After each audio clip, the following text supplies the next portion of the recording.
Marriage буюу гэрлэлт. Мошико Тенсигийн light novel Волимар дээр гэрлэлт бол амьдралын төгсгөл юм гэж бичсэн байдаг.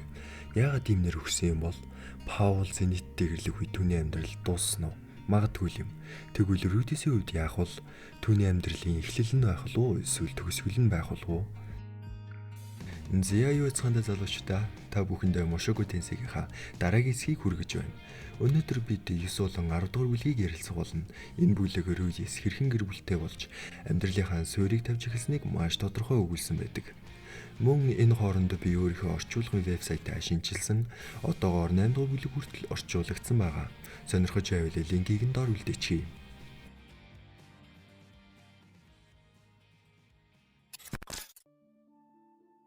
Ранава их сургуульд ороод 1 жил өнгөрчээ. Рюдис айлидийн 16-наас хүрсэн байлаа. Тэр өглөө бүр хичээл орохоос өмнө биеийн хүчний дасгал хийдэг. Гар дээр 100 санаа 10 км гүйн сэлмэж бас тасралтгүй давтаж байгаа.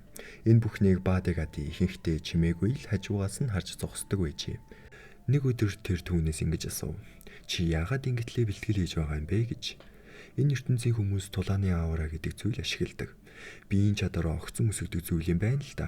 Гэвч Рюдис тийм авьяас огт байсангүй. Бадигади хэлэхдээ чиний чулуун сум айл хэдийн эзэн хааны төвшний аюултай байсан. Тийм байтал чи яагаад үүнээс илүү хүчтэй болох хэрэгтэй гэж. Рюдисийн маананы хэмжээ чөтгөрийн бурхан Лапластэй дүүцгүйц. Гэхдээ энэ нь түүнийг Лаплас шиг чадвартай гэсэн үг биш. Өмнө нь Рюдис Орстедд алагдаж байсан. Тиймээс дахиж тийм нөхцөл тохиовол амиа аваад гарчдаг байх хэрэгтэй гэж үзэн тэрээр бэлтгэлээ үргэлжлүүлэн хийсээр байдаг. Их сургуулийн коридороор Рюдистэй таарсан хүмүүс бүгд түүнээс харц буруулна. Нэгэн цагт түүнийг үл тоодог байсан оюутнууд одоо нүдэнд нь харагдчихгүй гэж айл болох зайлс хийх болжээ. Бадигатиг ялснаас хойш Рюдисийн нэр хүнд огцом өссөн. Хэрвээ хүсвэл тэр энэ сургуулийг айлгах хэмжээний атмаанч болж чадна.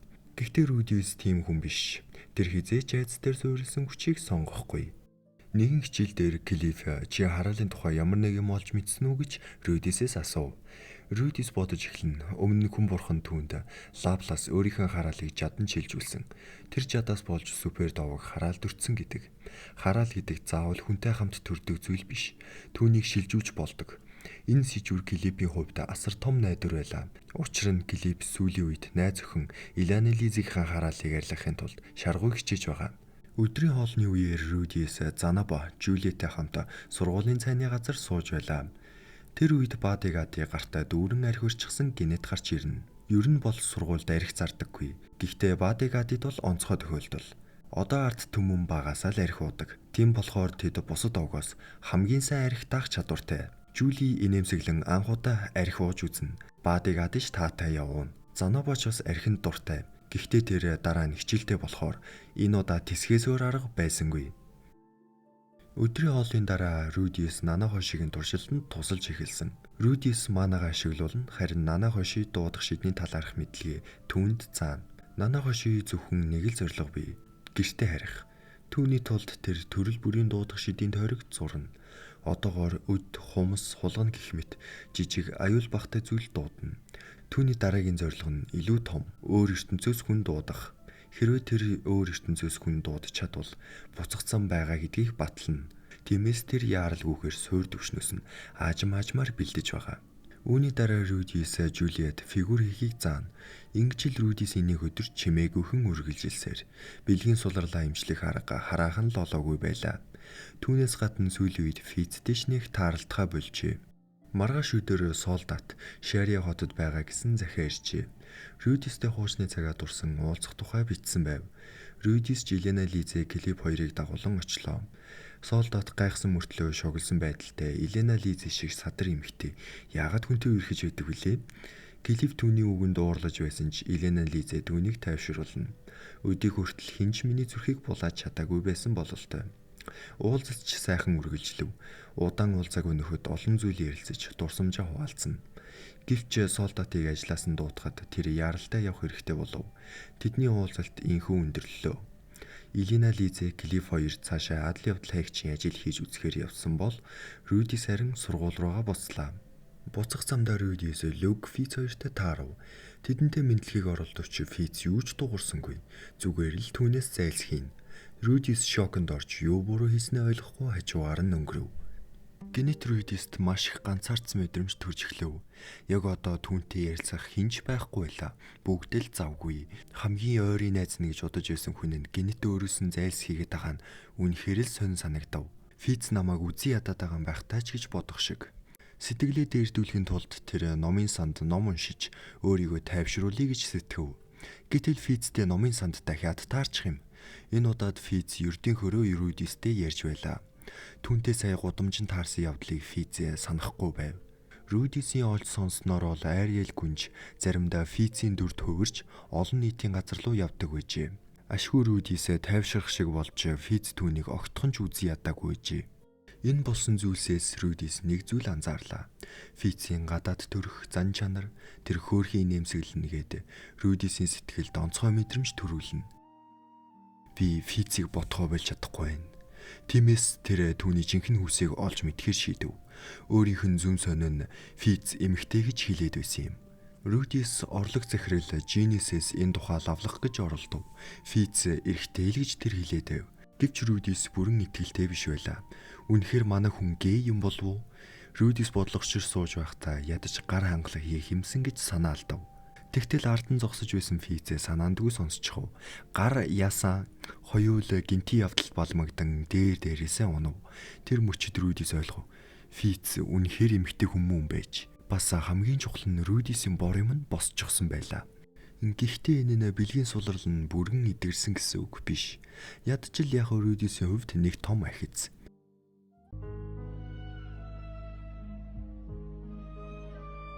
Маргааш нь Люк түүн дээр ирж Фицийн талаар ярилцах хэрэгтэй байна гэв. Ариэл гүнж болон түүний нөхөд Фицийн хүсийг нууж байсан юм. Рудис ч үүнийг мэдэж байлаа. Энэ нь тэдэнд аюултай гэдгийг ч ойлгож байгаа. Тиймээс тэр тайлбарлав. Би энэ нууцыг чинь хүнд жилчлэхгүй. Улс төрийн асуудал чинь ч оролцмооргүй байна.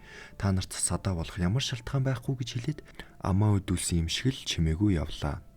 Одоо түүний санааг зовоож байгаа зүйл бол Фиц эмэгтэй гэдгийг мэдснээр Рудис түүнтэй цааш хэрхэн ойлголцож харилцаа мэдгээ болсон юм. Өмнө нь тэр хоёр охинтой хитрхи хурдан харилцаанд орж баларч байсан дуршлага бий. Тиймээс Рудис юу болохыг харж хугацаанд нь даатахыг гэж шийдлээ. Энэ үед Фиц өөрөөр хэлбэл Сильфи Ариэлийн өрөөнд зогсож байлаа. Асура хаан тулсад Генет телефорцогсноос хойш Сильфигийн үсний өнгө Генет цагаан болж өөрчлөгдөж аюулд орсон байсан Ариэлийн амыг Генет аварсан. Тэр цагаас хойш Сильфи Ариэлийг алуурчдаас хамгаалж улс төрийн үйл хэрэгт нь үргэлж тусалж ирсэн. Хамгийн итгэлтэй туслах нь мөн байв. Рудисийг Ранава их сургуульд олоод анх урьсан хүн нь ч үнэндээ Сильфи өөрөө байлаа. Гэвч энэ бүх хугацаанд Сильфи өөрийгөө илчилж чадсангүй. Хэрвээ Рудис түүнийг танихгүй бол яах вэ? Энэ нь хэрвээ Ариэлээс урвсан хэрэг болвол бүр яах вэ? Гэх мэтийн асуултууд асуулж түүнийг байнга зовоож байсан юм. Харин Ариэл өөрөөр бодож байлаа. Тэр Сильфиг зүгээр нэг өөрийнх нь туслах биш, хамгийн сайн найзаа гэж үздэг. Тиймээс Сильфиг өөрийнхөө хүссэн амьдралаар амьдарч аз жаргалтай байгаасаа гэж сэтгэлээсээ хүснэ. Ариэл Сильфиг Рудистэй дахин холбогдохыг хүсэж байлаа. Мөн түүнийг чадхаараа дэмжинэ гэдгээ ч амлав. Сильфи одоо ч айж байлаа. Хэрвээ Рудис түүнийг үнэхээр танихгүй бол яах вэ? Тиймээс тэд өөр нэг арга бодож оллоо. Люк хэлв. Хүнийг хамгийн тод сануулдаг зүйл бол түүнтэй өнгөрөөсөн хамгийн гүн дурсамж. Рудис Сильфи хоёрын хамгийн гүн дурсамж гэвэл тэднийг баг байхад Рудис Сильфиг хүүгэж андуураад өмдөг нь шувталж байсан үе. Энэ дурсамжийг нь сэрээж чадвал Рудис түүнийг өөрөө таньчих болно гэж найдана. Ингэж яарвчлах болсон бас нэг өөр шалтгаан байв. Сүүлийн үед Рудис нана хошинтэй маш их цагийг өнгөрөх болсон. Нэг өрөөнд нэг зорилгын төлөө Сильфид энэ нь огт таалагдсангүй. Түүнийг Рудистэй төсөөлдөг тэр мөрөөдлийнх нь амьдрал нь хэн нэгэнд хулгайлуулаад байгаа мэт санагдаад байсан юм. Тиймээс Сильфи дахиж хүлээхээ болсон. Ингээд тэд төлөвлөгөөгөө хэрэгжүүлэхээр болов. Нэг өдөр Рудис бодигардтай хамт Кширацугийн фигүр хийх тухай ярилцаж байлаа. Ингэж ярилцаж байтал Сильфи Рудисийг дуудлаа. Ариэл гүнж нэг язгууртантай маргалтаад хэрвээ Сильфи ойнгүнд ургадаг тэр цэцгийг ганцаараа очиод авчирч чадвал маргалдаандаа ялж чадах юм байх. Иймэрхүү шалтак хэлээд надад туслаач гэж хэлдэг. Рудис ч ихэн бодсонгүй. Сильфигийн төлөө юу л юу ч хийхэд бэлэн хүн даалгавар гээд шууд хүлээгээд авдаг. Маргааш нь тэд нэрээ шууд айн гүн рүү хөдөллөө. Рудис маш олон жил адал явдал хайгч хийж байгаа учраас ямар ч аюултай нөхцөлд бэлэн байхын тулд тэр маш сайн тоноглож иржээ. Гэвч энэ бол Сильфигийн төлөвлөгөөний нэг хэсэг гэдгийг тэр мэдээгүй юм. Ойд ороод Сильфи Рудисийн савааг авч үзэж байгаад тэнгэртээ борооны үл үүсгэв. Рудис гараараа уг үүлийг тараах гэж оролцсон ч Сильфи түүнийг нь хориглоод байсан юм. Ингээд тэд бороонд норж ойролцоох агууд хорогдохоос өөр аргагүй төрөв. Бүх зүйл яг төлөвлөсний дагуу амжилттай явж байлаа. Агуй дотор тэд гадаад ертөнцөөс тасарсан мэт хоёулахнаа л байлаа. Сильфи жаахан эргэлзэв. Гэвч энэ бол түүний шийдвэрлэх мөч. Тэр Рудист өөрийнх нь хувцсыг тайлж өгөөч гэж гуйв. Нойтон хувцастай байх нь аюултай тул Рудис түүний хэлснээр хувцсыг нь тайлж өглөө. Энэхүү тайлах мэдрэмж нэг л танил. Рудис нэг зүйлийг шууд сануулав. Сильфи. Эцэст нь Рудис Сильфиг санаж чадлаа. Сильфи Рудист би чамд хайртай гэж хэлв. Рудис тэр үгийг сонсоод би ч бас чамд хайртай гэж хэлхэн тэр. Хоёр сэтгэл бие бинийгээ илчилж маш аз жаргалтай. Мэдээж л хоёр хайраас хайр хийх гэтэл Рудисийн нөгөө өвчин нь одоо болтол түүнийг зовоосоор сайхан мөчийг нь бөснөлсөн дээр Рудис гүнээ уучлал хүсв. Сильфиш түүнийг нь ойлгож түүний сэтгэлийг оронд нь тайтгаруулж өгнө. Тэд 3 хоногийн турш өнгөрсөнд юу болсон, өөрсдөд нь юу тохиолдсон гэд бүгдийг ярилцав. Рудис өөрийнхөө Эристэй яаж унтаж бас яаж хаягдсанаа ч бас хэлсэн. Сильфи хэрвээ Эристэй таарвал түүнд 5 салаа бов өгөндөөч гэж бодох шиг. Дараа нь тэд гэрлүүгээ буцлаа. Хоёр биедээ хайртай хүмүүс хайр хийж чадахгүй болохоор салах мөчөд аль алинд нь л хэцүү байв. Сильфиг орж ирэхэд Ариэл түүний гонигтай байгааг шууд анзаарч юу болсон талаар асуулаа. Рудис дургүй Люк хүртэл юу болсныг ойлгоод эр хүний зовлон нийгэм хойно түүнд туслахаар 100 алтан зоосны үнэтэй сэрэл өдөгчөө хандивлав. Ариэл ч бас юу дутхав түүнд хитэн дарс авах мөнгө өгöd бас хэрхэн орондоо сайн байх талаар гэх мэтийн тиймэрхүү юм зааж өгöd ер нь л бүхэл боломж бололцоогоор л туслав. Итгэл найдварын оч хассан Сильфи шууд л гараад Рудисийн дотор байр руу очлоо. Тэр дотроо бат шийдсэн байлаа. Бурхан болсон аав ээжтэй хүртэл өнөөр охин нь эмэгтэй хүн болно гэж шивнэв. Бүх зүйлч Сильфигийн бодсноор болж Рудис тэр сэрэл өдөгчийг уугаад удалгүй өөрийгөө барьж чадхаа боллоо. Ашгүй нөгөө босдоггүй юм ч босчихж. Тэгээд тэр шөнө хоёр хайр амьдралынхаа хамгийн жаргалтай мөчийг өнгөрөөсөн юм. Маргааш өглөө Рудис ирэхэд дотроо багахан гимшил мэдрэв. Тэр өчигдөр өөрийгөө барьж чадаагүйдээ Сильфи жаахан ширүү амтчихсан. Гэвч Сильфи огтхомж гомдол хэлэлгүйгээр өөрийн бие сэтгэлийг бүгднгийн Рудис зориулсан байлаа. Хамгийн чухал нь Сильфи түүнээс цухтаагаагүй. Энэ мөчөөс өөрийг нь хүлж байсан айдас, сэтгэлийн шарах бүгд ор мөргүй алга болжээ. Түүний өвчин нь эдгсэн байв. Рудис шуудхан Ариэл дээр гүйчж одоо бидэнд тусалсанд маш их баярлалаа. Би танд өртөө. Хэрвээ танд миний хүч хэрэгтэй бол би заавал туслах болно. Дараа нь Рудис эрс шийдэмгийгээр хэлв. Би Сильфитэй гэрлэнэ. Анх энэ их сургуульд ирсэн шалтгаан бол түүний өвчин байсан. Сильфи өөрийнхөө хамгийн нандин зүйлийг өгч тэр ёрийн өвчнөөс салгаж өглөө. Рудис амьдралынхаа дараагийн алхмыг сонгосон байлаа. Гэрлэлт. Уг нь Рудис ээж Зенитийг хайхаар явж болох ч хамгийн чухал нь Сильфи л байв. Хэрвээ тэр явчих бол Сильфитэй дахиж уулзах чадахгүй байх. Түүнээс гадна Ариэлийн төлөвлөгөө ирээдүйн улс төрийн аюултай тоглоомоос болоод Сильфиг одоо л авч үлдэхгүй бол хизээч үгүй. Бас жил орчмын өмнө Паул руу захиа илгээж байсан юм. Тиймээс тэр захианыхаа хариуг хүлээн ээж Зенитигээ айлгүйгээр Сильфитэнд гэрлэж үлдэхээр шийдэв. Буцаж ирэх хүн болсон манай Рудисийн аавра мэдгэцгүй зөөрчлөгдөжээ. Илүү өөртөө итгэлтэй бас аз жаргалтай. Үүнийг анги хамт олон ч анзаарсан байв. Зарим нь бүр гайхаж хоорондоо шивэр авир хийн. Линия Пүрсинэ хоёр эр хүний дур хүслийг үнэрлэж чаддаг болохоор түүнтэй ойртсон бүх эмэгтэй сурагчид жирэмсэн болон шүү хол байгаарэ хэмээн тоглоом хийх жишээтэй. Гэхдээ Рудис цаашид өөр охинтой яагаад ч сэтгэнэхгүй гэж шийдсэн байлаа. Түүний сэтгэлд ганцхан хүн бий. Тэр бол түүний эхнэр. Рудис Сильфиг эхнэрээ болгохоор шийдсэн хойно нэг асуулт урган гарлаа. Одоо би юу хийх ёстой вэ? Тэр энэ тухай Заноб Клип хоёроос асуув. Хариу нь маш энгийн. Хамгийн түрүүнд өөрийн гэсэн байшинтай болох хэрэгтэй. Хурим хийх гэж байж гэргүй байна гэдэг чинь ачин бидтэй. Рудис санал нийлж том тэгэхэд өөрийнх нь байгаа мөнгөнд нь таарчих хямдхан байшин хайв. Ашгүйнийг байшин олж харлаа. Үнэн нь хитрхи хямдхан. Гэхдээ нилээд муу нэртэй байв. Тэр байшинд өмнө нь хүн амны хэрэг гарч байсан сүнстэй гих яриач байв. Гэсэн ч байршлын хувьд сургууль таньж ойрхон байсан болохоор яалтчгүй төгс сонголт байв. Рудис эргэлзэнгүй. Тэр бэр Занапо Клип хоёрыг дагуулan тэр сүнстэй гих байшин шалгахаар явлаа. Өмнө нь энэ байшинг шалгахаар ирсэн адал явдал хайгчид учир битүүлэхээр амиа алдсан гэдэг.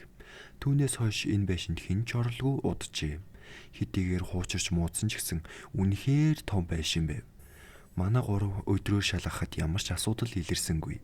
Цуу яриагаар бол тэр сүнс нь зөвхөн шөнө гарч ирдэг гэсэн болохоор шөнө болохыг хүлээн тэд нар эндээ хонхоор болов.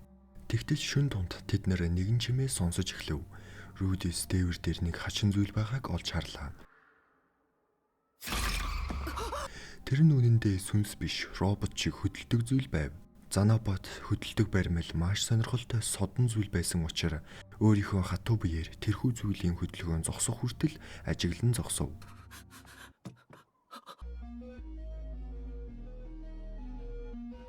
Дараа нь тэд энэхүү зүйл гарч ирсэн газрыг хайж үзэхэд зойрын өрөөнөөс нус тасалгаа байгааг олж илрүүлв. Энэ тасалгаанд уг хөдөлдөг зүйлийн тухай бүх судалгаа хадгалагдсан байлаа. Өмнөх эзэн нь насаараа энэхүү бүтээл дээр ажиллаж түүнийг нас барсныхан дараа хөдөлдөг баримл нь сүнс хэмээн андуурагдж хүн амны хэрэгтэй холбогдсон муу нэртэй болжээ. Занапо энэхүү бүтээлийг цаашид үргэлжлүүлэн бие даан судлахаар шийдэв. Үүний дараа Рудис Илана Лизагаар дамжуулан засварчин олж байшингаа шиний юм шиг болтол нь засууллаа. Дараа нь Сильфиг дагуулan ирж хамтдаа шинэ байшингаа үзв. Тэд өрөө бүрийг нэг бүрчлэн харлаа. Энд юу байрлуулах вэ? Энд ямар тавилга тавих вэ? Хэрвээ хүүхэдтэй болвол тэр үед ингэж амьдрандаа гих мэтчлэн тэр хоёр инээмсэглэн ирээдүйн амьдралаа мөрөөдөж төсөөллөө. Энэ байшин зүгээр нэг барилга биш байв. Энэ бол шинээр асаж буй гал голомт.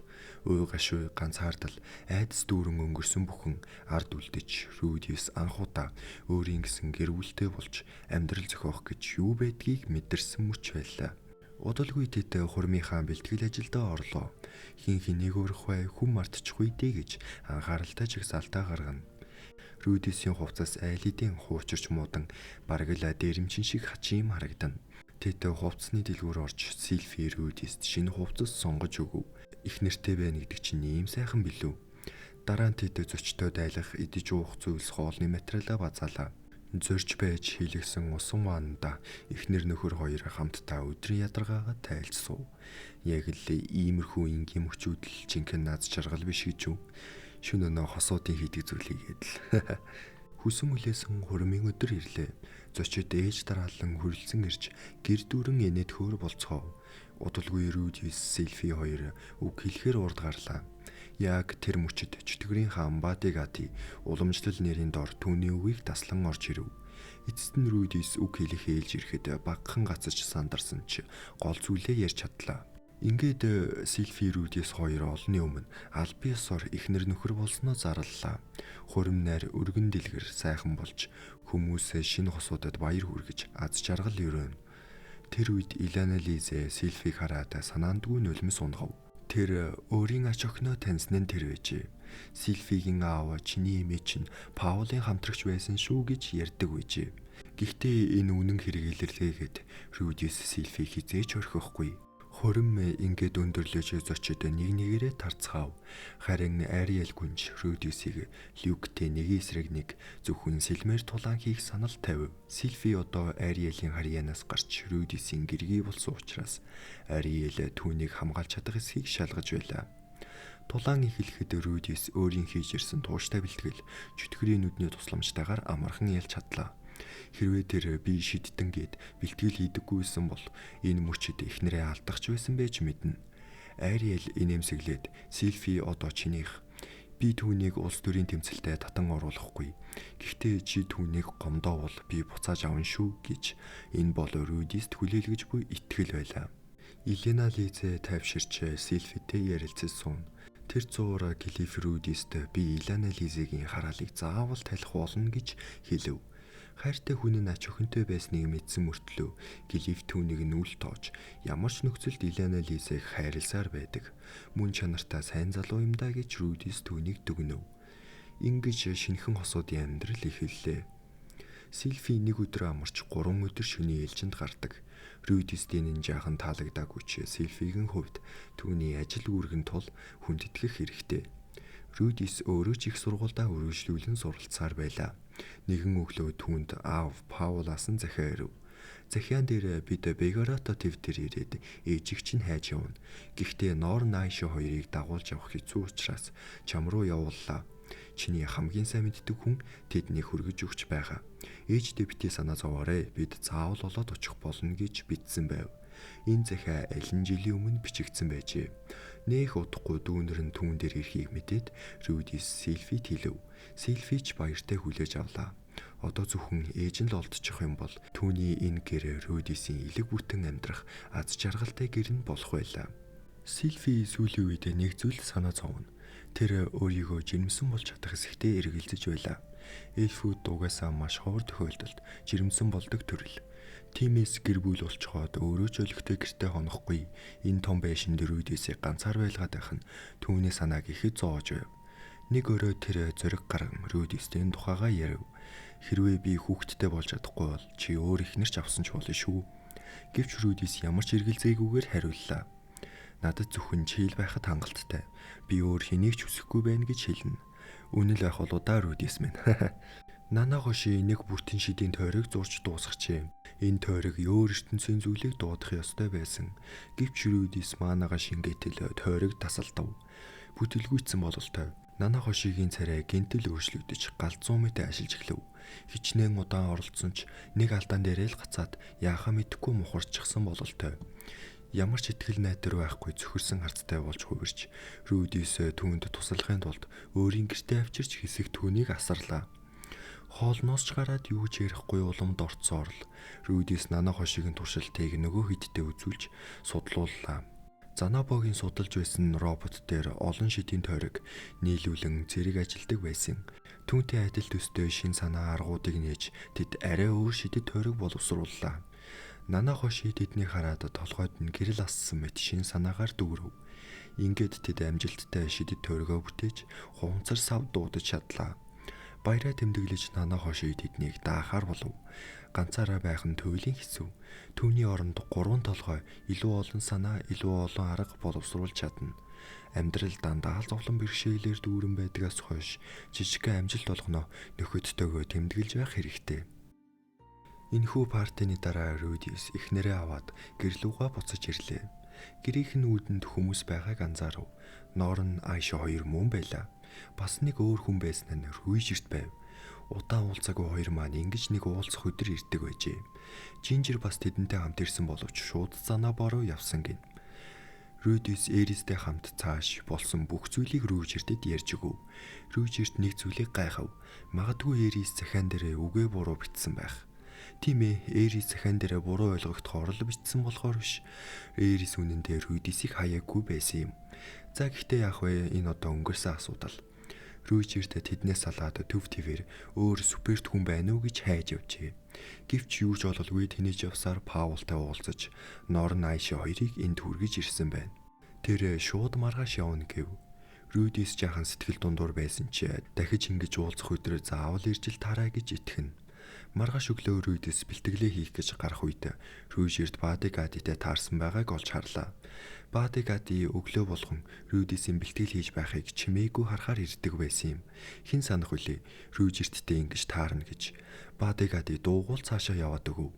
Лапласын дайны үеэр тэрд өмнө нь дайснууд байсан ч одоо энэ нь хамаагүй бололтой. Өглөөний цай хамт уусны дараа Рүйжерт шууд хөдөлгөөр болов. Нор нь Рүйжертээс салмааргүй байлаа. Учир нь Рудис Паулыг зодож байсан. Эрисээс өөр эмэгтэйтэй байсан гэд түүнд итгэхэд хэцүү байв. Гэвч ахта заавал итгэх ёстой гэж хэлээд Рүйжерт салах ёс хийгээд замдаа гарлаа.